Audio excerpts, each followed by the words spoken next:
Shalom, selamat pagi Bapak Ibu Saudara yang dikasihi Tuhan Yesus. Salam sejahtera buat kita semua dimanapun berada. Saya mengajak Bapak Ibu Saudara semua pagi ini kita kembali bersaat teduh dan berdoa dalam renungan penuntun kehidupan setiap hari.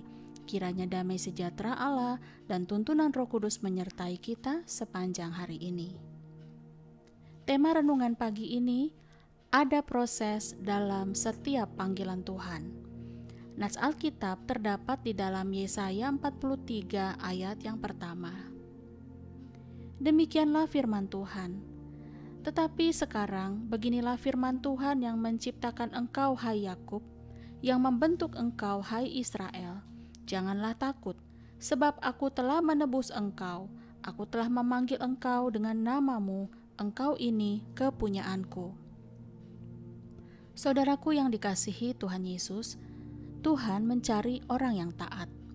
Ketaatan dan kesetiaan lebih dari segala-galanya, terutama ketaatan kita terhadap tuntunan Tuhan. Tahukah saudara, ketaatan adalah pelajaran pertama yang turun dari Allah Bapa kepada manusia.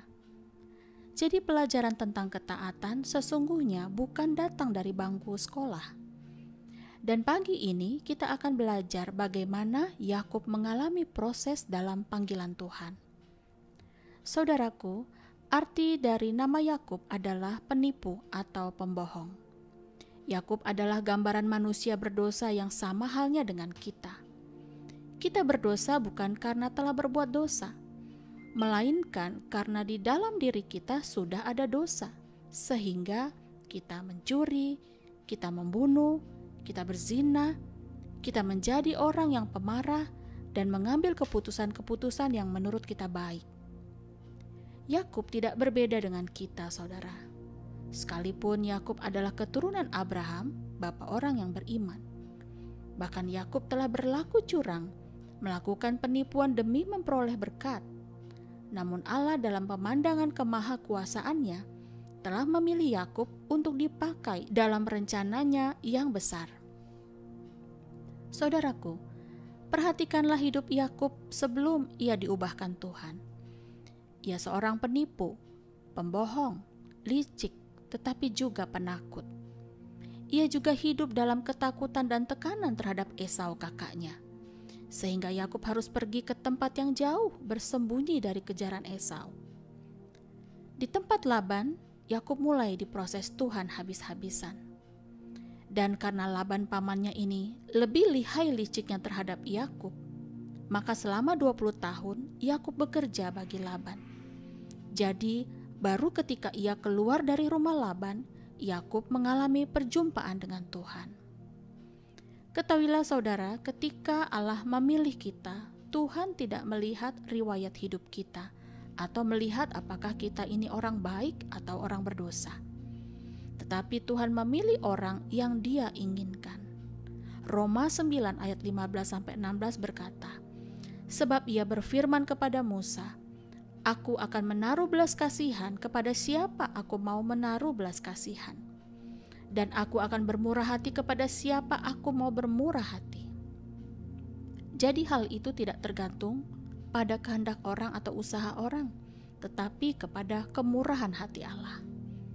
Itulah sebabnya Yakub mengalami pergumulan dengan Allah di sungai Yabok di dalam Kejadian 32 ayat 22 sampai 32. Ada sebuah proses yang harus dilalui Yakub.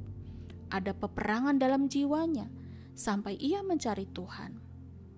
Saudara, mengapa Allah memukul sendi pangkal paha Yakub? Agar Yakub tidak lagi mengandalkan kekuatannya, tetapi mengandalkan Tuhan. Sejak itu, Yakub menerima nama baru dari Tuhan, bukan lagi penipu, tetapi Israel, karena ia bergumul dengan Allah dan ia menang. Saudaraku, ada berapa banyak dari kita yang takut diproses?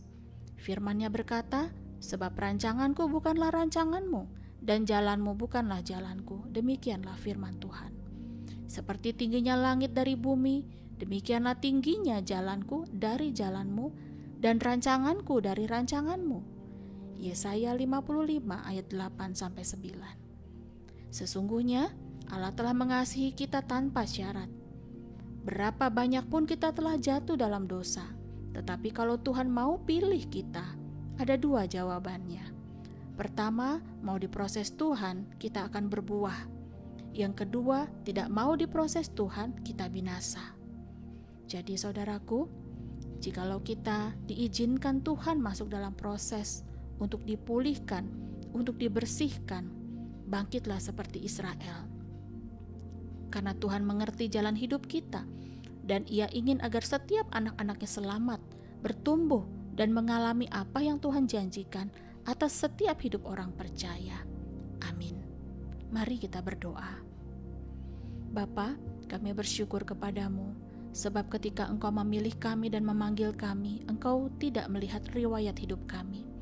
Tetapi, biar pagi ini Roh-Mu menyadarkan kami, bahwa tidak ada pertumbuhan tanpa diremukkan, tidak ada kemenangan tanpa pertempuran, dan tidak ada naik level tanpa ujian. Untuk itu ajarlah kami mengerti bahwa setiap proses, sekalipun mendatangkan penderitaan bahkan kedukaan, asalkan itu dalam kehendak Tuhan, akan mendatangkan keselamatan, bahkan kebaikan dalam hidup kami. Terima kasih Bapa, di dalam nama Tuhan Yesus kami berdoa. Amin. Kiranya berkat yang sempurna dari Allah Bapa, kasih karunia dari Tuhan Yesus Kristus, dan persekutuan yang indah dengan Roh Kudus menyertai kita dari sekarang ini dan sampai selama-lamanya. Maju terus dalam tuntunan Tuhan saudaraku, tetap semangat, sampai jumpa esok hari di penuntun kehidupan setiap hari, dan Tuhan Yesus memberkati.